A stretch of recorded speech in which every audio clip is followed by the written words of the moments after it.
চলো আজকে তোমাদের সঙ্গে শেয়ার করি তিনটে পার্সেল আনবক্সিং।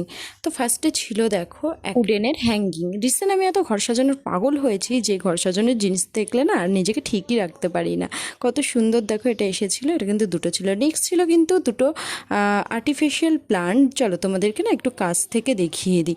এটা ছিল উডেনের আর এটা ছিল কিন্তু আর্টিফিশিয়াল প্লান্ট। এটা কিন্তু দুটো এসেছিলো, জাস্ট বাও বলবো। নেক্সট এসেছিলো কিন্তু যেটা আমার ভীষণই পছন্দের একটা জিনিস, সেটা হলো বেডশিট। বেডশিট মানে তো আমার একটা দুর্বলতা আর কি। যাই হোক চলো তোমাদেরকে না কাছ থেকে দেখিয়ে দিই। এটা ছিল কিন্তু পিলো কভার, যেটা কিনা ছিল বেবি পিঙ্কের ভিতরে। আর এটা কিন্তু বেশ সুন্দর এসেছিলো আর অনেকটা বড় ছিল। আর এটা ছিল খুবই সফট, জানো তো, ভীষণই সুন্দর এসেছে। তবে জানো তো এই বেডশিটটা আমি না নিজে কিনেছি না নিজে পছন্দ করেছি।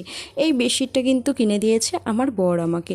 আমি এত বেডশিট পছন্দ করি তাই আমাকে বললো চলো তোমাকে একটা বেডশিট গিফট করা যাক। তাই এটা কিন্তু ভীষণ সুন্দর এসেছিলো, ভীষণ সফট এসেছিলো।